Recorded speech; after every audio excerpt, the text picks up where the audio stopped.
Johnny! I'll be back. And you will know my name is the Lord. I'm walking here. I'm walking here. I'm sorry, Dave. I'm afraid I can't do that.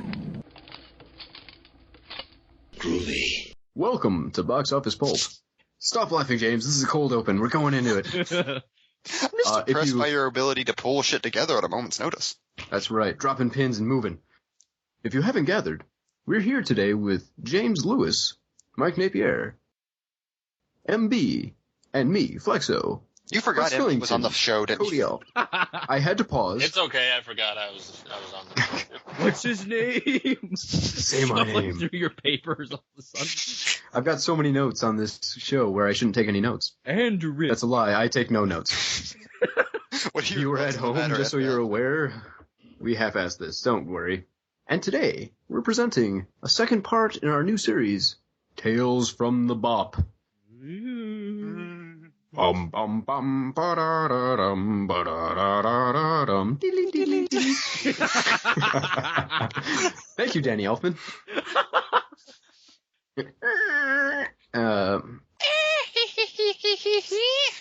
If you missed Tales from the BOP. green slime, lots of green slime all over your screen. Instead of the Crypt Keeper, though, Box Office Pulp guy just groggily wakes up. Beer cans fall. I was about to say beer cans are doing falling out of Pulp's the mansion. What are you fucking doing here?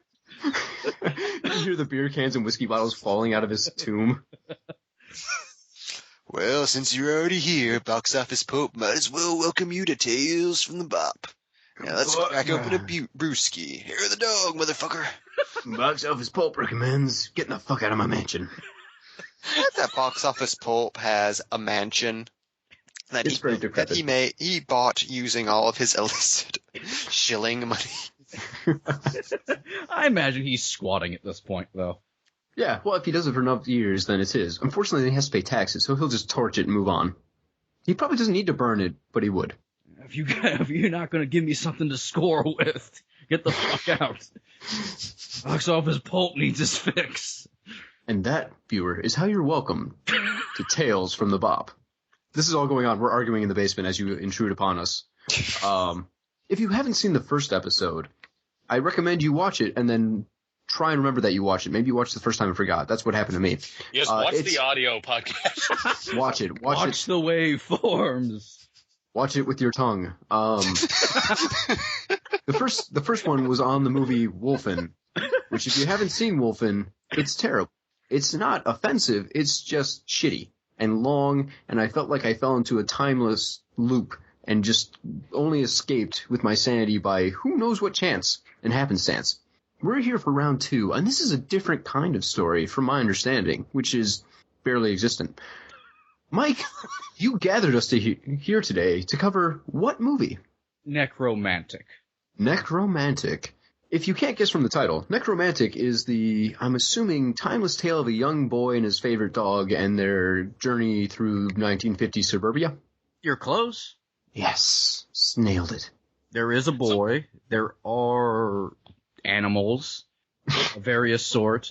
There is a suburbia type of household. It's not the 1950s, but it's Germany in the 1980s, so it might as well be. Mike, could you describe the cover of the DVD or the poster, or what have you seen? It's a woman in ecstasy, leaning back and cuddling up against her, grabbing her breast, is a decaying corpse with the text "Nekromantik" above it. It's glorious. So would you define this as like a softcore porn fetish video masquerading as a horror film, or no? What are we? Okay, so I'm absolutely clueless on this. This is the best way to go in. That's how I thought it was. A little bit of backstory. So, Nekromantik for me was always on my radar because it was always on the most fucked up movies of all time list, which, as you all know, I go through one by one. He refreshes the page every day to make sure nothing new has been added. Oh, yeah. Wow, Turkey's been doing some interesting stuff this year. Ooh, a Serbian film's getting a sequel. Oh, boy. Serbian film too, Ray Parter. But, so I finally decided to watch Nekromantik. Like, it was something that built. But the only thing that was holding me back was that Okay, it's 1980s Germany. I don't know if they have money. But it's only necrophilia. It couldn't be that hard to pull off. Yeah, you can go to any cemetery and bam, we've got all sorts of extras. Boy, was I wrong there. But okay. So I'm gonna watch a movie about necrophilia. You're being put on like several watch lists, like as you're saying those words. I've already been on them anyway. I should point out, you watched this with a girl too. Yes, it was a mutual choice. We both had been wanting to watch it. So sit down and watch it on a legal streaming site because it's NEKROMANTIK. I don't think you can actually rent it or buy it anywhere. Yeah, no. NEKROMANTIK is out on a special collector's edition Blu-ray right now. That is true. I did find that out afterwards. Yeah. Really? NEKROMANTIK 2 is coming out very soon. I don't know why I know this. I'm a little disturbed that I know this. I'm surprised that it's on, in any format. I thought it was like that movie from Cigarette Burns. You can only watch it if Udo Kier throws his guts into the projector. We're running out of Udo Kiers. There's always more Udo Kiers, don't There's like a pile of them in a closet full. Here, go get another one from the kitchen. Well, he was the super soldier the Germans made during World War II. That's why he's in everything. I can't wait for him in the new Terminator. Yeah, we're getting to the mythology of Udo Kier. Sorry, okay, you still need to educate us on the intricacies of NEKROMANTIK. Oh, there's so many intricacies. Let's take it from the beginning. You've decided NEKROMANTIK is the way to go for God knows what reason. So the first thing I noticed about NEKROMANTIK is that the running time is 1 hour and 13 minutes. I think this is a good sign because they're not going to bullshit around. We're going to get some goddamn corpse sex. And I'm going to see it, and it's going to be weird and freaky, and it's going to be awesome. This is going to be an experience. James, MB, Cody, I want to bring you all into my mind palace. We're going into Mike's mind palace. This is exciting. I've been there before. It's not that exciting. Oh, well. 3 more trips and I get a free poster. Ooh. I moved It's it of to full. Mike. Oh, could I get a punch card? I mean, everyone else has got a punch card. No. Oh. You're the worst. You don't want it. It's made out of his childhood memories. You're the worst barachos I've ever eaten at. Are you? I think we've lost Cody. Just continue. All right, so I'm going to take you through this thing I watched. So imagine you're in a darkened room and looking at a glowing screen. And Done. first thing you see is the film fades open. And you're up close to a pair of panties being pulled down in the night, outside, up close. They're just being slid down the legs and into the wet grass. And then you're holding on the wet grass, the panties right there, and then there's pee. Just a stream of pee. Already a shocking plot twist. You got me. I was imagining this and we're like, okay, all right, let's get. Ooh, this is steamy. What? What is happening? Talk slower, Mike. Baby. So close on the pee trickling down. It keeps going. She's apparently drunk a lot. It keeps going. She finally finishes. This is 5 minutes in and the credits have finished rolling. Like, it goes so far past it that it stops becoming disturbing and just becomes hilarious. It's like that scene in Team America where the dude vomits for 5 minutes. I was thinking Austin Powers where he's trying to evacuate the entire, everything he's had within his frozen body for the last 30 years. Now you may think, this is sexist. Why are we only seeing a chick pee? Don't worry, movie's not over yet. Yeah, that's what we were thinking. Oh, thank God. So She pulls her panties back up. It's an older woman, possibly in her late 40s, maybe early 50s. She climbs back into the old car with her husband. He starts driving. While these two drive along, I'm trying to figure out if they're the main characters of our story or not, because I've gotten to know them really intimately very quickly. Now, I'm not paying a lick of attention to what they're saying.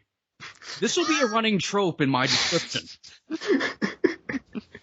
You're just making up their lines? Is it subtitled at all? Yo, it's subtitled. But they sucked and were few and far in between, so what's the point? So suddenly they crash horribly. Why? I have no fucking clue. It's not presented. It's like, if I remember, there's like, I should say, it's been like 2 months since I watched this movie. It's burned into my brain, though. So good, that's the kind of movie we want. If I remember, there's like, It's like, I think they approach train tracks or something, like, they go, oh, and then it just cuts out. There's a bee in the car. What a twist. So we cut to the next day as the opening credits begin playing for a solid 2 hours. Over various shots of the wreck, and the husband is in the front seat still, he's missing an eyeball somehow, and he's dead, and the wife has been apparently just thrown from the car off to the side, which confuses me. And she's Thank been God cut in she half. peed. She's been completely cut in half. Her entrails are holding out and all that. So I'm trying to figure out which one of them will be the corpse. Spoilers, neither. This is just to introduce you to the concept of death. So 1 minute you're peeing, the next it's all snatched away from you. Yeah, That's man, how- that's true life. yeah, that's how it goes. So 6 hours later, once the credits stop and NEKROMANTIK comes up on screen, a van pulls up that has a skull and crossbones logo on it because they put this shit on Front Street in Germany. One of the guys in the van is the main character. I still have no idea who at this point. And before doing this, I had to look up the name of who the main character was. It's Rob, by the way. Rob. But A very he's, strong, traditional German name. but they're like a completely sort of blue-collar corpse cleanup crew. Like, no one investigates things in Germany, I guess. They just want to get shit cleaned up. Nothing happened. Everything is fine. Quick, before the UN gets here. It's like, what I've been able to glean from this film is just a random person sees a body, calls this company, and then they come and clean it up. To be fair, this does sound like Germany. Yeah. Is it the They're wolf just all from Pulp PR Fiction? now. Oh, this doesn't look good for Germany. So, No crime since 1992.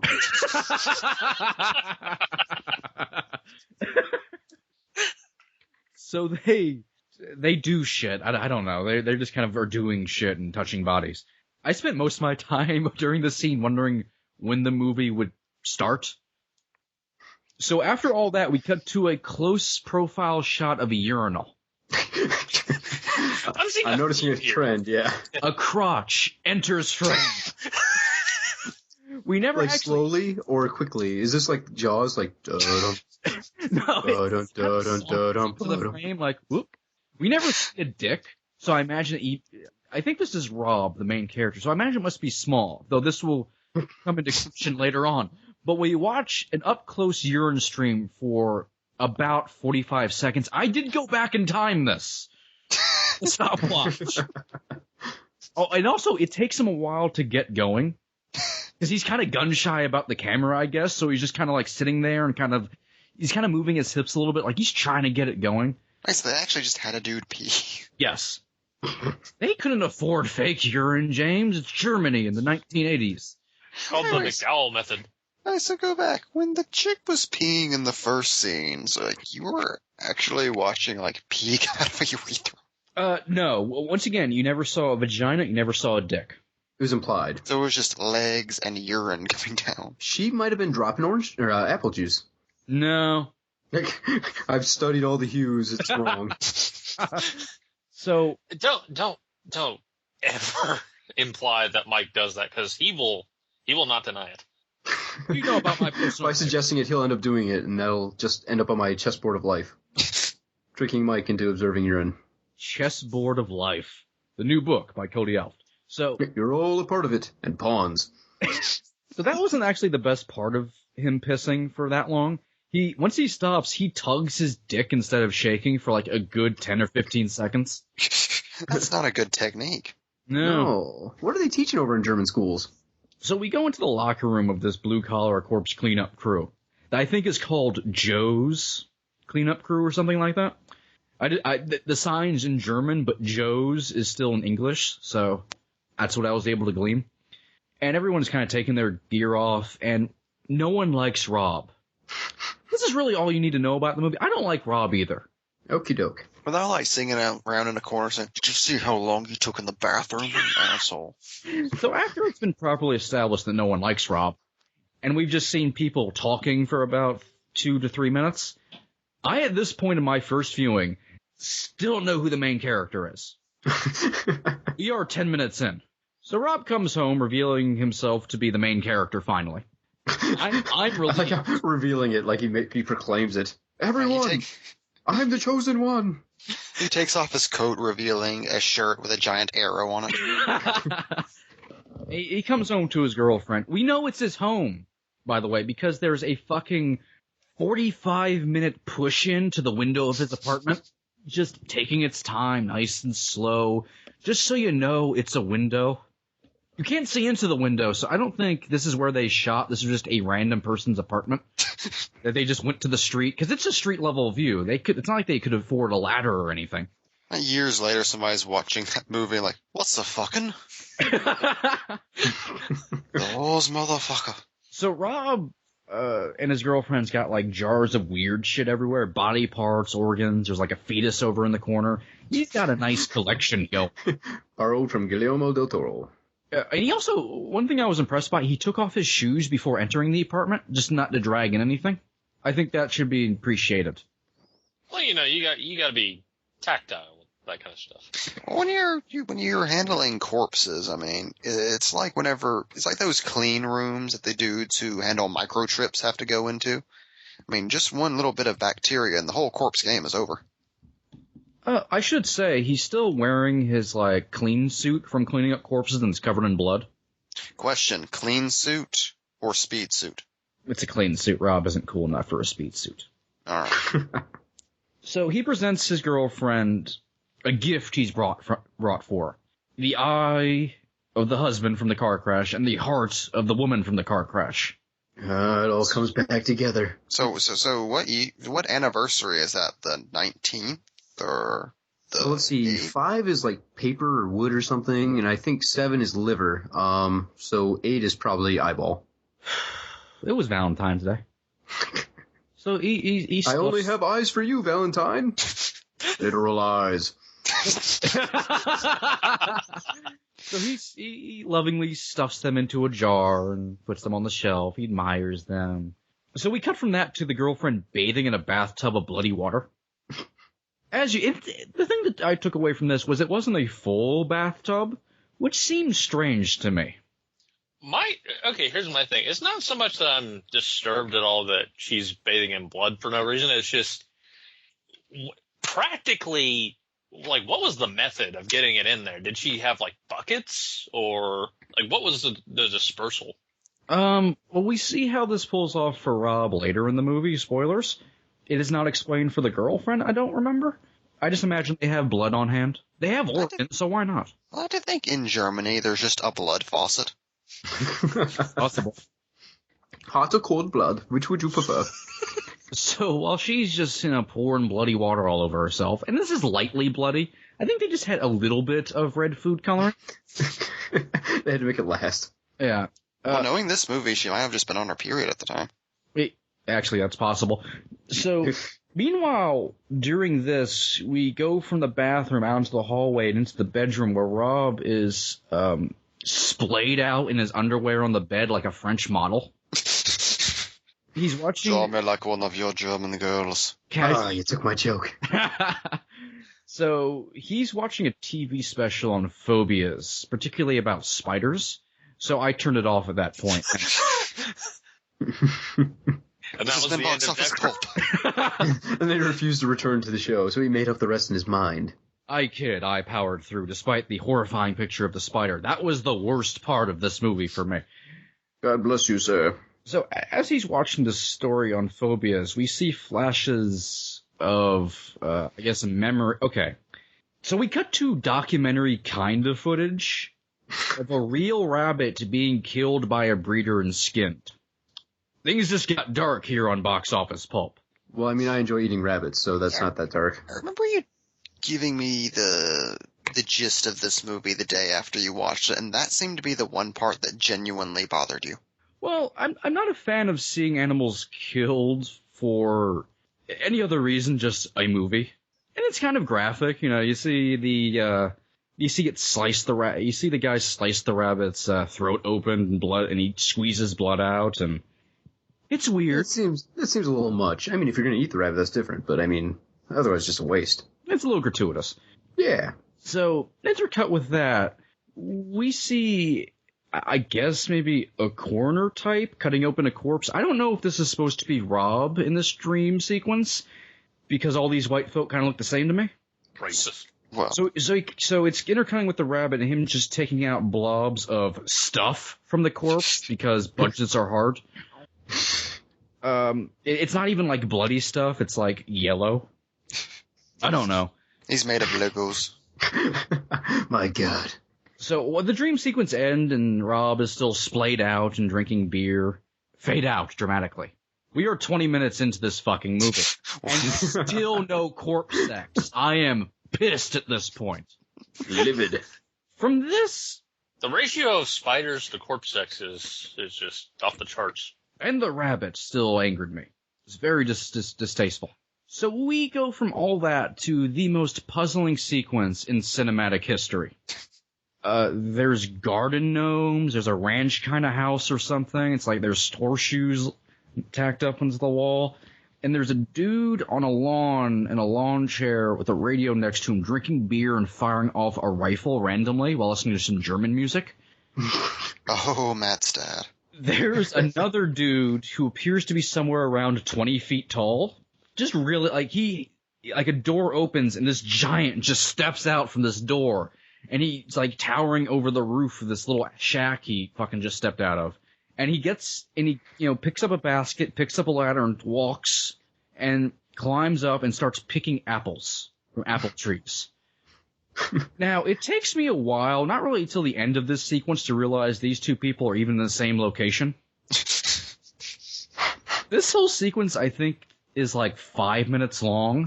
It might be longer, I don't know. I think it just became this weird fairy tale for 5 minutes. My mind was just gone at this point. I didn't know what was going on. I don't know why there was nobody fucking corpses. I didn't know how to feel. There was a spider just a few minutes ago. So I told you about the rabbits, George. So there we see this guy fucking drinking beer and then cutting to this guy quietly picking apples, filling up this basket slowly. So the guy with the rifle decides to try to shoot at stock footage of a bird.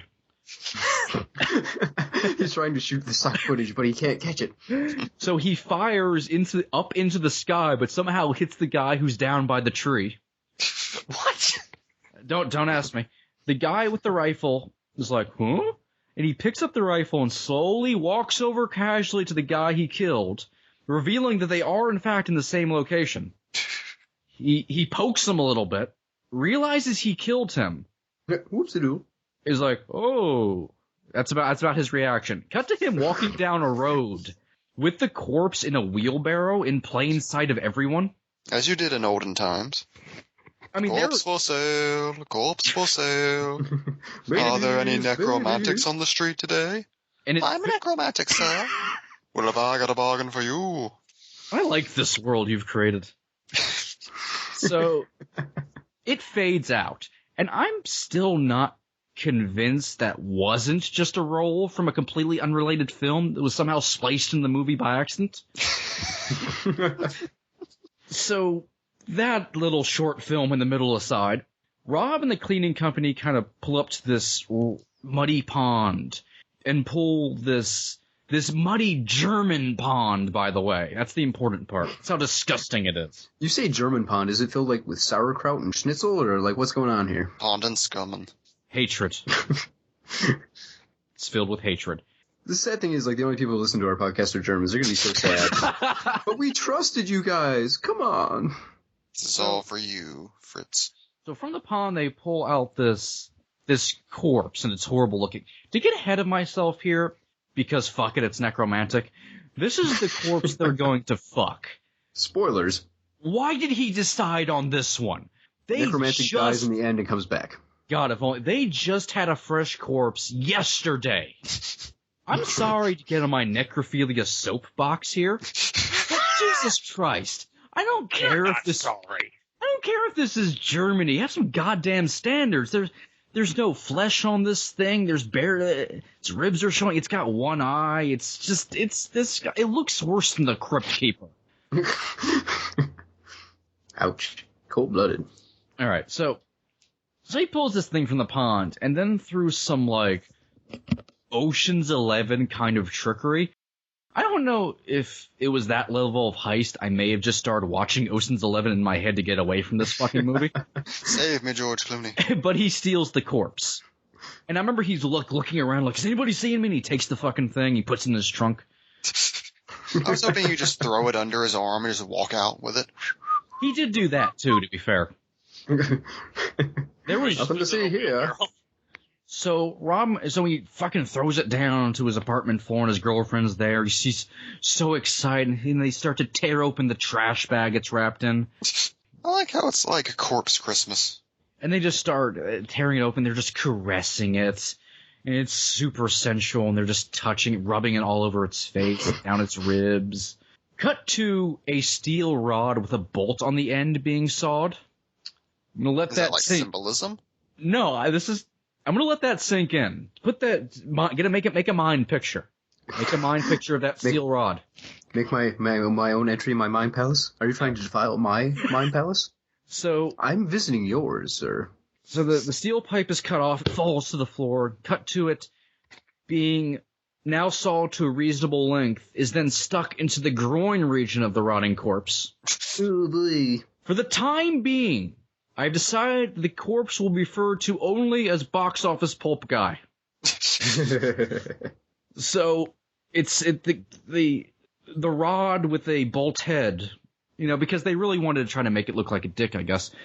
Is placed in the groin, and they lovingly slide a condom down the jagged steel rod for safety, Well, I'm glad you're practicing safe sex, but Box Office Pulp Guy doesn't know about this.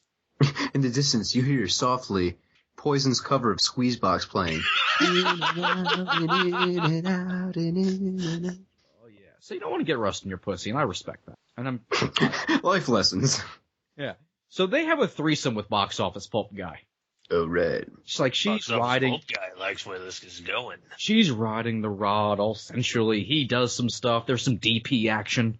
He starts suckling at its one eye until it pops out of his mouth, out of its eye socket into his mouth. He's like, He drops it sensually from his mouth and then starts tonguing the eye hole as she's kissing it and riding it. They're having a time. It's shot super artsy too, very wavy and all over the place. Meanwhile, Box Office Pulp Guy looks the entire time like he wants us, the audience, to save him. He's staring out at the camera, he has this look about him get me the fuck out of this house of horrors. I didn't sign up for this, bro. They're Box Office raping Pulp me. Guy is confused. Box Office Pulp Guy recommends cremating the dead so no one ever has to suffer this indignity. So from that sex, just smash cut to them eating dinner quietly. And Rob is shirtless for some reason. I'm not sure if they're contemplating the nature of their existence after what just happened, but I know I would be. Shia LaBeouf is in the background somewhere approving of all of this. Well, actually, in the background is Box Office Pulp Guy hanging against the wall, just dripping. Ugh. And Give him any chicken? No, but they do have plates underneath them collecting all the drips. Do I want to know why? Do they explain why? No, that's the creepy part. Okay, slide aside. How's the Foley work for this dripping? Is this quality work?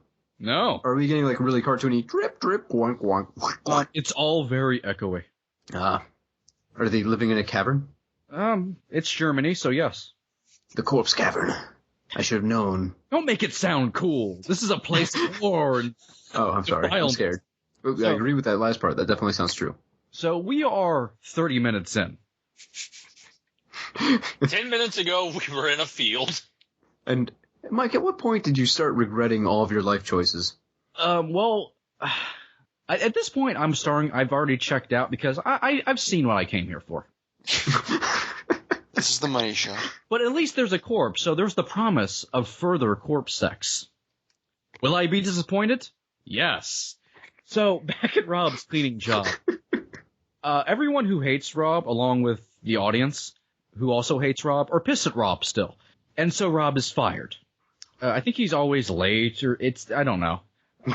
Once again, the lack of corpse sex on screen really caused me to check out, so I'm just paying no attention. To be fair, that doesn't make a lot of sense, because in Germany, not being prompt is capital punishment kind of crime. I don't think Joe's corpse cleaning company is kind of on the up and up. Look, no, that's just the national attitude if I know my German stereotypes correctly. So, but don't worry, I get interested again. Because while Rob is being fired, we go back to the girlfriend who is totally cuddling and playing footsies with Box Office Pulp guy in bed. And she's reading him a love story from this book she has. Does he look any less horrified? No, still horrified. So he hasn't developed. Like, I don't know what's happening. I don't yet. love this woman. He's not having a good time. They did put his eye back in, which I appreciate. That is nice of them. So she's just like reading him and asking him questions about love and reading the story to him. And once again, they're cuddling and she's naked and it's not cool. So she starts diddling herself, as you do. And this is all shot like very psychedelic all of a sudden. Like it's just I don't even know what's going on half the time. She shoves the Box Office Pulp guy's face between her legs. Well, what's he gonna do? That's let's stop for a minute. I want to stop for a minute. Let's break this situation down. I want to this is what I've been pondering since that night. I pondered it then. I ponder it now. How the fuck did that do anything? Was she just scraping the teeth against her lip? That seems about the only option. Does he have a nose still, or has this rotted away? Oh no. There's almost no flesh left on this thing. It might as well be a skeleton. So there is no boner to work with. Well, there's the steel boner. Ah. Once again, she's face fucking this thing. Cody. I'm just amazed such a thing was made, and that people demanded a special collector's edition Blu-ray and a sequel. And the sequel, which I will one day watch, let's face it. When we have the follow-up to this episode, yes. We should make someone else watch it to make it more confusing when they report on it. No, I'm opting out of that because I know it's going to be me. You haven't done one yet, that's right. We'll get you. Well, this is only the second one, Cody. I know. Everyone gets a turn. So no one escapes. We go from that to remember the 40-minute long push-in to the apartment window from earlier? We get back to that, but this time they're reversing the footage. So it's pulling back nice and slow. And meanwhile, Rob is still being fired. This is the worst day of Rob's life. So he makes it home from being fired to inform his girlfriend that he's been fired after she's just made sweet, sweet love to Box Office Pulp guy. And she berates him for it. A coward, Rob is. A loser. She's wasting the best years of her corpse-loving life on this son of a bitch. So after all this, she kind of storms into... It's really a one-room apartment, so she doesn't really storm anywhere, but... So we cut to later. Briefly stomps. And Rob is coming back home, and it's later in the night. And he has a cage with him, like this wicker animal cage. He bought her a cat to make up for this. Oh, that's considerate of him. Hey, I have a cat. Listen, it's nice. I had a cat. But alas, gasp, all that shit. Guys, there's a letter on the bed. No. It's from the girlfriend.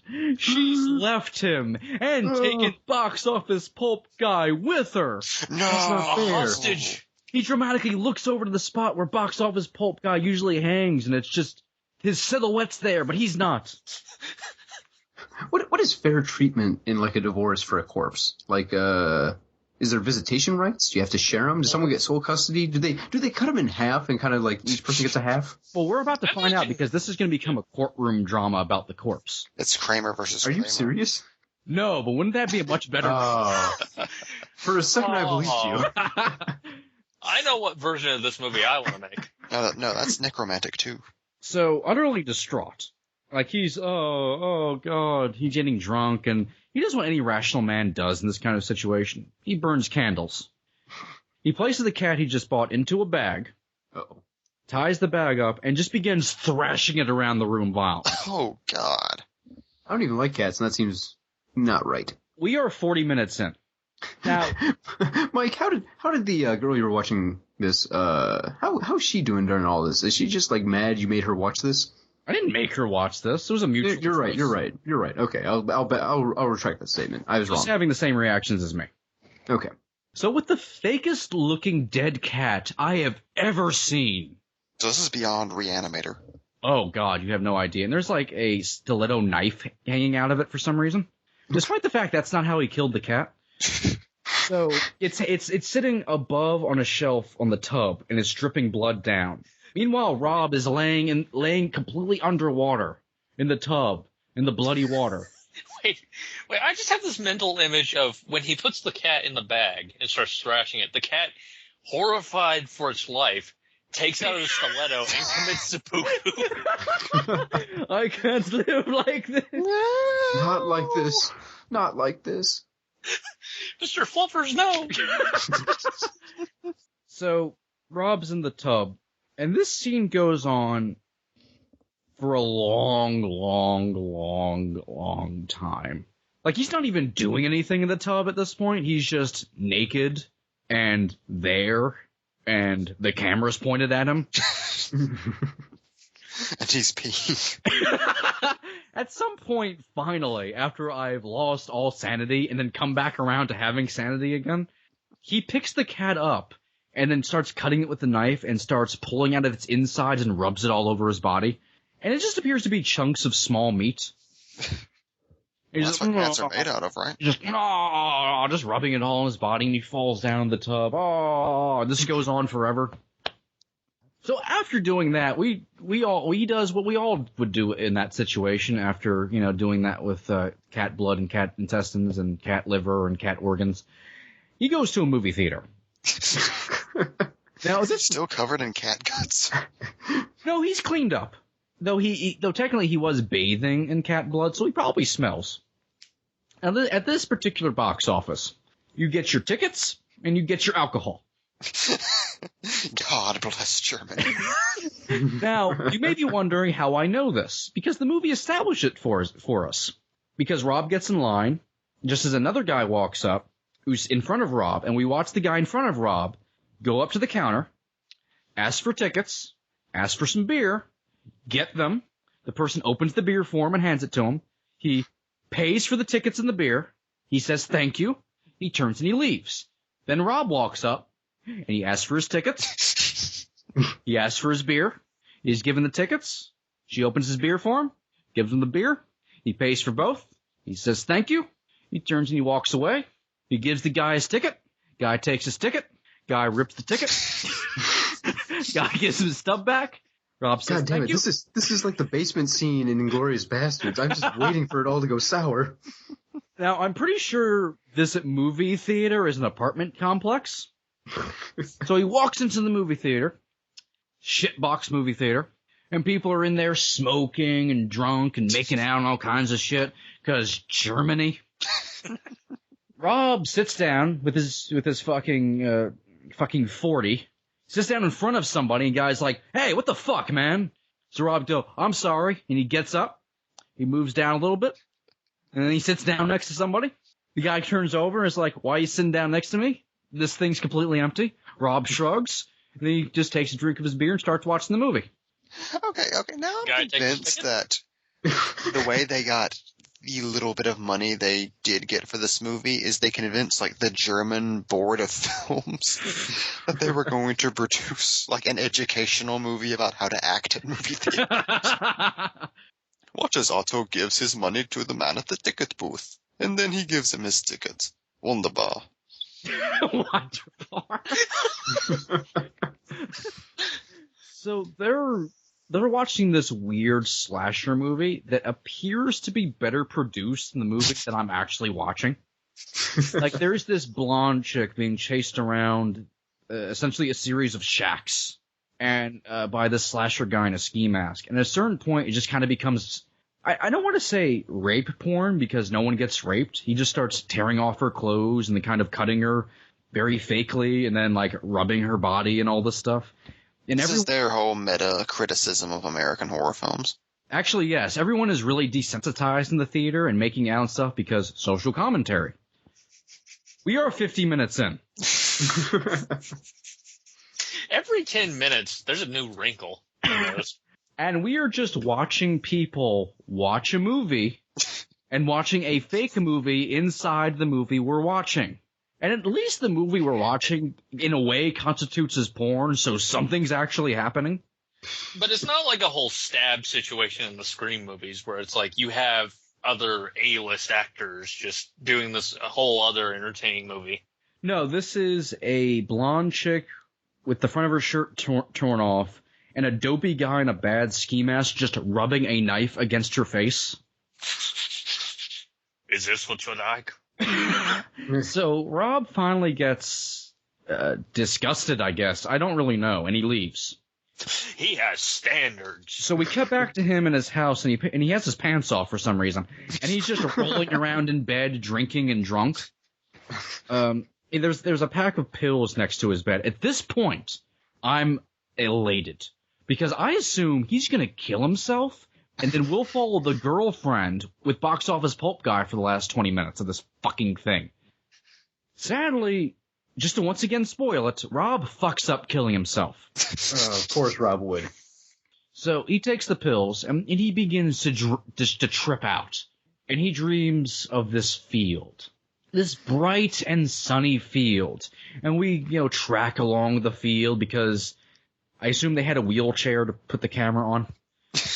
And there's a body bag in the middle of the field. Now, when I say body bag, I mean a body has its feet in a tan sack, and its head and torso are in a black trash bag because they couldn't afford body bags. Anyway, they went to the effort of covering up his feet. Anyway, something begins to tear its way out of the bag. By that I mean it starts to just pull it off of its head. Hey guys, come on. It's Rob, a half-decomposed Two-Face Rob. He's had a final transformation. And he's looking around, and he's got a decent prosthetic on his face, but it's super raised, so you know it's fake. Like, I guess just part of his skull is just thicker than the other part. I don't know. And he looks up, and there's this angelic blonde woman in a white dress holding a shoebox approaching him. She hands him the box, and she opens it. Inside is a head of a corpse. A really shitty head of a corpse. Maybe it's supposed to be mummy head. I have no idea. The important thing is it's bad. Name my indie band. And Rob is all like, ooh, ooh la la.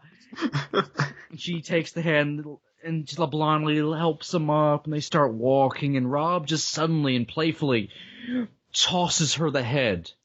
And they start running along to the field, prancing in slow motion, playing catch with the head, throwing it back and forth at each other, having so much fun. Like frolicking like in Black Dynamite. And this thing is just being tossed back and forth through the... Like, there is just a shot of the sky, and you see the head fly from one direction, and the head flies from the other direction. Then at some point, it turns from a head into bloody entrails, which Rob then grabs and is just looking at, like he's surprised it just turned into bloody entrails. And then he just starts running and then whipping it over his head in a circle.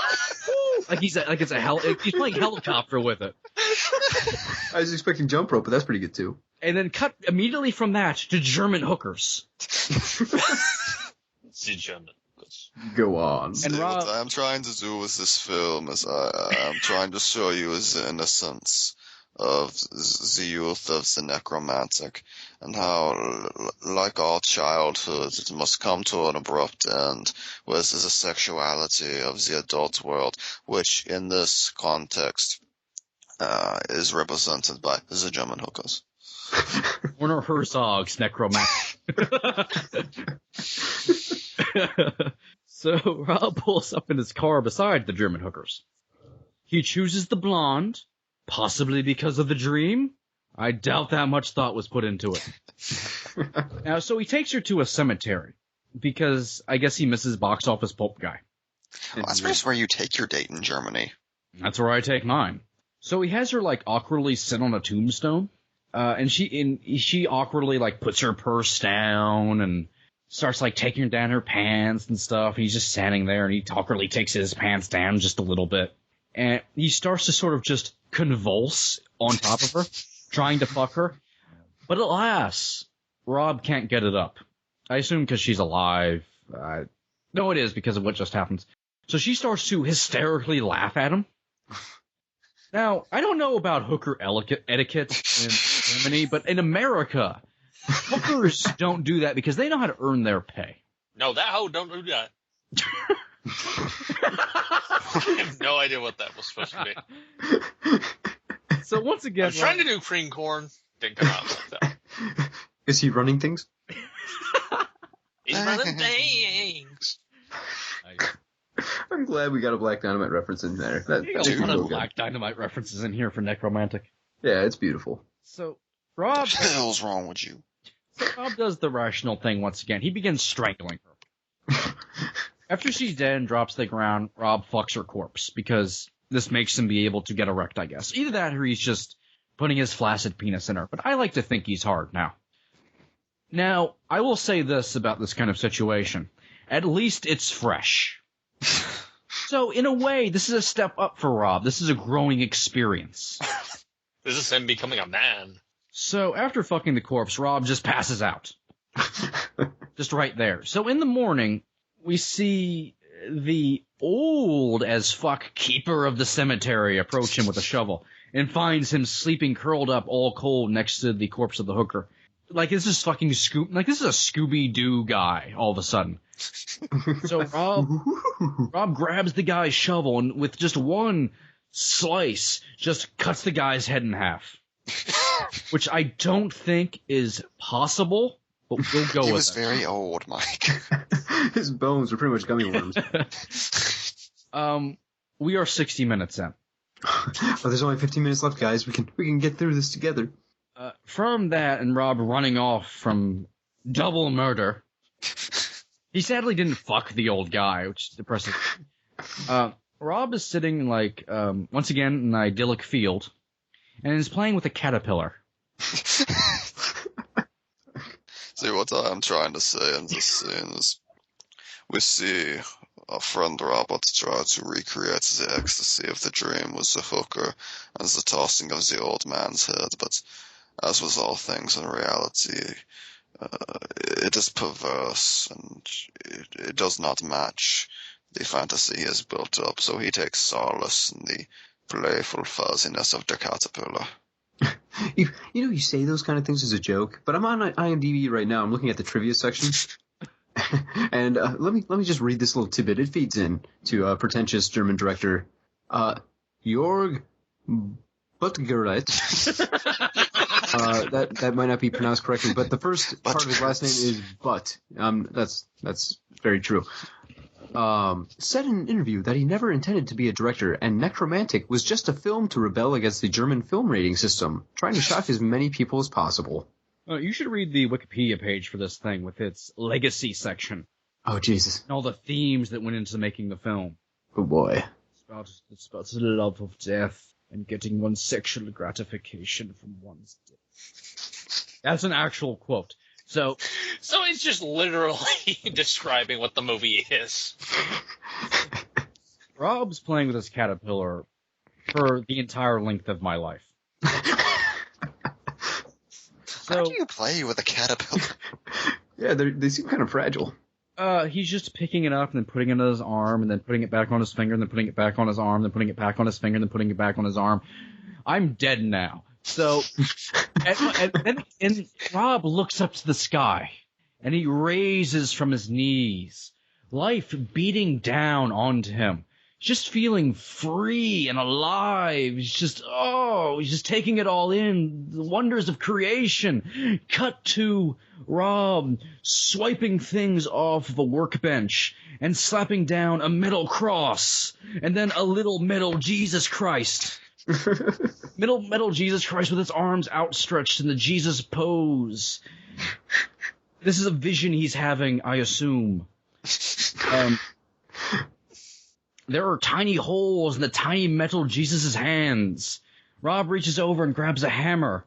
He grabs some tiny nails, and he starts attaching the tiny Jesus to the tiny cross. Meanwhile, Rob is wearing a makeshift crown of thorns. Oh God! It gets the gold in the pretentious German Olympics. I think the crown of thorns is kind of just made out of random wires for, I assume, on-set safety purposes. Who I'm watching it with exclaims, "Oh, please tell me he's about to blow his load on Jesus." Oh, God. I'm still disappointed that did not fucking happen. So the tiny... And you were worried that Mike was making her watch this. That's you. I take it all back. I was very wrong. The tiny metal Jesus who's been nailed to the metal cross is now bleeding from its hands and its head and its feet. You heard me. I want you to let that sink in. Little T-1000 stigmata. Ow! So immediately cut back to...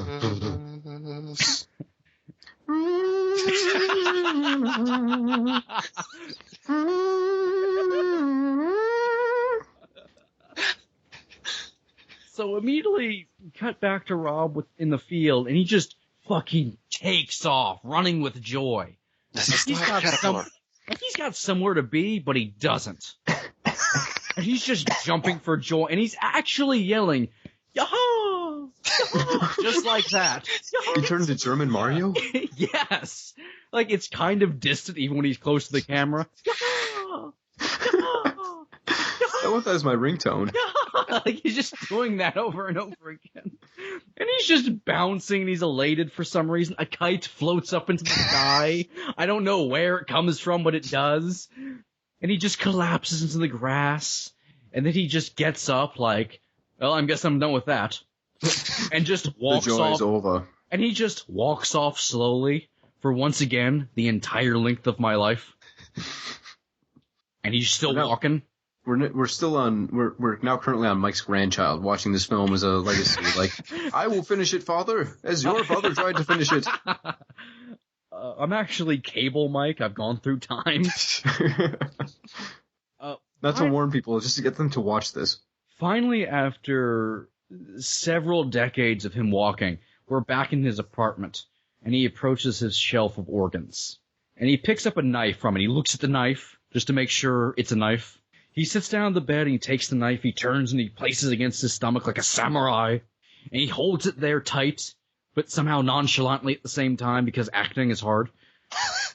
He's holding it there, and he just starts, he lays down on his side, he starts writhing around, as I guess he either starts to stab himself, or he's not entirely sure if he can yet.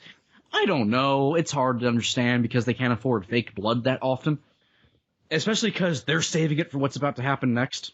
So he's just holding it there. It's a giant fucking knife, too. It's like the size of my forearm. So he's just writhing around for that for an eternity. But then he stops, and he kind of relents. Like, he knows how to do this. He reaches down to his crotch, and he starts to undo his pants. And he reaches into his pants, and he starts fiddling around, trying to get something loose and get it out. And it appears like there's nothing in his crotch, because he's wearing very tight jeans. I need to explain how exactly this is shot.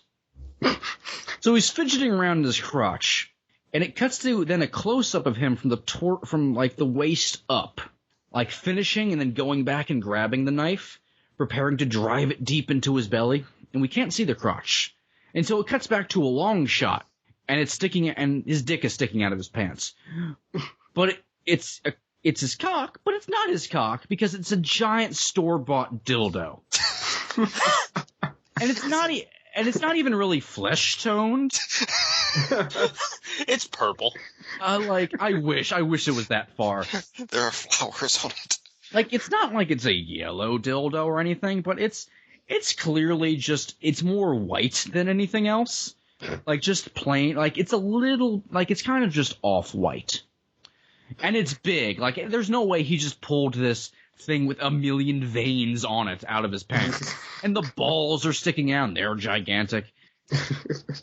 So he plunges the knife into his stomach, and his cock just starts squirting huge, powerful streams of semen out. They're just shooting across the room. And this is amazing right now. Like, this almost makes the rest of the movie worth it. Like, it's shooting so strong, it's hitting the wall behind him. Like, just thick streams. It's powerful. Like, it begins intercutting with footage of the rabbit again, but in reverse, so its skin put back on, and its blood is going back up into its body, it's becoming alive. Wait, what? And he's just writhing around, he's shooting, and then the semen, and blood is gushing everywhere, semen's gushing everywhere, the sperm is shooting out, and And he's just coming so hard. The semen finally turns to blood. Like, just streams of blood are just shooting out. Just everywhere. There's a glorious fucking moment where this blood semen, like this huge bubble of blood semen just bubbles out and plops down his cock slowly. Like, it just runs down it. It's fucking awesome. Like, there's a little air in whatever tube that they were using. It's just this fucking huge bubble comes out and just slides down. And he's still dying and coming. It's like the fucking merman from Captain America. And then finally he fucking dies. And there is just cum on the walls. There's blood everywhere. Like, this is a Tarantino movie all of a sudden. So we know Rob is definitely dead, besides everything that just happened, because we cut to Rob's grave, and we pan along the dirt slowly.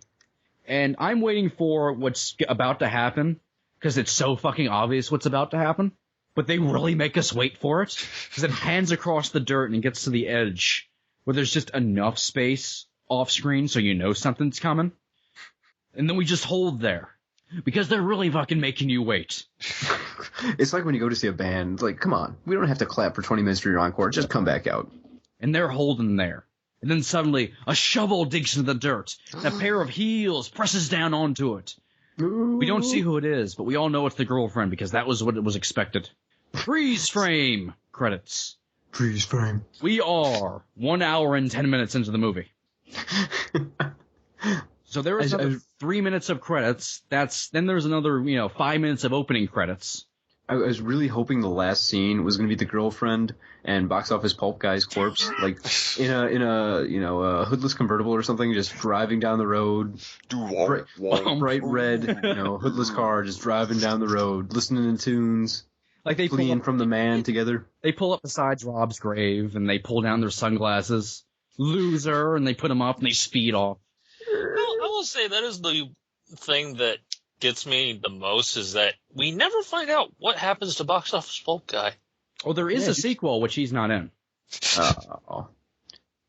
So, Mike, all together here, on let's say a 10-star scale, what would you give Necromantic? Out of like floppy dildos. Out of floppy dildos? That's my favorite rating system. I know, it's always funny. I give it a single dildo. Because of the ending. Floppy dildo out of 10. Well, actually, no, I'm going to up it. Two floppy dildos. Reason being is because the corpse sex scene was still kind of worth it because of the metal rod. I really hope someday they make a new edition of this movie and they put that quote on the cover. I give this 2 floppy dildos. Because of the corpse scene. But because of the corpse scene. Okay, Wolfen broke you. I'm still angry over Necromantic. This is months later. As far as, like, the worst movies you've ever seen, how would Necromantic rate? This is the worst movie I think I've ever seen. Really? You don't even know what I've left out. Like, I left out the whole... there's, like, just scene after scene of Rob's disgusting boss eating at his desk and just sweating and being fat. That's a full-time occupation, sweating and being fat. This also has erotic music playing. This movie's over an hour and 10 minutes in. Without credits, it's an hour and 10 minutes long. It is the longest movie I've ever seen. Now you know my Wolfen pain. We're brothers of a type. We're brothers in bad cinema. I'm just getting flashbacks now to Demonic Toys versus Puppet Master. No, make it stop. So, Box Office Pulp does not recommend being fucked by a strange couple in their apartment. Box Office Pulp does not recommend this in the slightest. Unless you're into that kind of thing, in which case, please, seek help. Yeah, Box Office Pulp has gazed in the abyss and he blinked. Box Office Pulp has no idea where he is right now. Please help, Box Office Pulp. Box Office Pulp still can't get rid of the rod in his crotch. It's there forever now. Spoiler alert, Box Office Pulp dies at the end, and at the beginning, and at the middle, and dies and dies and dies and dies, and never gets to hell, which would be a blessing. Box office pulp, internally praised for damnation. So, Mike, I have to say, not a big fan of being in your mind palace. It's cozy, though. I mean, No, it's it's kind not. of sex dungeon-like, but, there's a couch. I was gonna ask, because I see a lot of, like, crash test dummies with fake boobs glued to them, just chained along the walls, and I'm not sure what to make of that. Practice makes perfect, Cody. Practice Okay, makes well, perfect. that's all I need to hear. That's a lie, and you know it, Mike. Is there a way out of this place? Your name is Slave. I know. So, yeah, Coming this summer, 50 Shades of Grey. 50 Shades of Cody. What are you doing with It those just anal gets- beads? No. It just gets pettier and pettier. Pull my tampon out. I would like it if that scene were like a crossover somehow with the magicians. So like you just keep pulling and pulling and pulling and pulling and pulling. I like how it's a crossover with just the idea of magicians. nothing specifically magician, just the genre of there being magicians. Well, just imagine like, okay, a bondage leather magician. Like that'd be such a weird combination, right? I think you Oh, just tuxedo mask. No. I think you just described the guy who gave away the magician's secrets. Isn't that a thing? That mask did always terrify me. I want to wear that during sex so bad. Oh god, it Like, I'm gonna fuck you, and then I'm gonna show you how I fuck you. The tricks of the trade. It was all mirrors. I wasn't even in the same room as you. Ooh. My assistants merely distracted you. Then I It was pull only off trick. my You ended up mask, and I'm fucking no one in yourself. particular. Oh no. So yeah, that was Necromantic. One last thing to add. I'm looking at the IMDb awards. I'm not going to go into this in depth. The second topic, simply states, I will never masturbate again. And I think that's the lesson we all learned tonight. Once you go necromantic, you never go sexually active again. I don't know, I've been doing pretty good. Oh, hey, good for you. Eee. Hey, seeing that dude blow the huge load at the end gives you something to aspire to. Really, that's how I want to die. Just blowing out of my big fake cock. I feel like that's like going on his tombstone now. I hope I died this way. It's just a still of the movie. It's like an etching into the tombstone of that scene. Photoshop. Seriously, though, why the animal cruelty? That bugged me. That was it. That was the only thing that bugged me. And the spider. And the lack of corpse sex. And the bad filmmaking. But besides that, it was a perfect film. Score was pretty fun to listen to. I did love German Mario making a cameo appearance. So I'm sure the audience at home is asking, the all-important question, how did the girl that was watching it with you react to the movie overall? Same as me. Now, be honest, Mike. When you say there was a girl watching this with you, did you, periodically switch sides of the couch and, throw on a wig? He puts on... Wait, what? Were you doing, a psycho kind of thing where you were just, okay, I'm Mike for this scene, and then you jump over to the other side of the couch and, Cody, I'm not you. okay. I don't know how the other half lives. He does not have a house full of mannequin heads to speak to. It's a shame. I wish everyone had some. Maybe next time, I the wouldn't government go- gives I out wouldn't tax go as- credits, people start buying them. I wouldn't go as far as to say Mike doesn't have a house of mannequin heads, but that's just... That doesn't pertain to this. And to be fair, I don't have a house full of them. I have a trunk full of them, so they're mobile. That's small So it's kid. mobile. We're taking these mannequin heads mobile. Mobile. One of these days, it's going to be fantastic because the world will pretty much end, and I'll be able to go instantly into Mad Max mode, where I'll just have them on pikes on my car. My name is Cody. My world is mannequin heads. I was kind of thinking I'd be like a Lord Humongous, but I'll take that. I could see you as a Lord Humongous. Hey, everybody. Just pull up on my buggy. You look exactly like Lord Humongous. Just none of his personality. Just exactly. Guys, we're all douchebags. Most fucking cash Lord Humongous of all time. Sup, dicks? How's that Grab that gasoline guy's coming, coat and bros? toss it down. How did we get from Necromantic to Cody being Lord Humongous? So we end the episode now? We should probably end the episode. No, this is the official end now. Thank you for listening to another exciting, gripping, horrifying, slightly icky Tales from the BOP. If I could do a better Crypt Keeper and wasn't like dying of some sort of cold, I'd do the laugh. But anyways, just imagine it. You gotta do box office pulp, guys. I have no jokes left. We've already got him wishing he were going to hell because that'd be better than the existence he has. The box office pulp guy in this situation passed out back into his coffin. Like he's like there's a syringe next to him. He's got his belt tied around his arm. We just slowly back out. Box office pulp guy needs to lay off the peyote. It's not really an ending. We just want to leave. That's true. I've checked out hours ago. I certainly hope somebody recorded that. And like that, he's gone.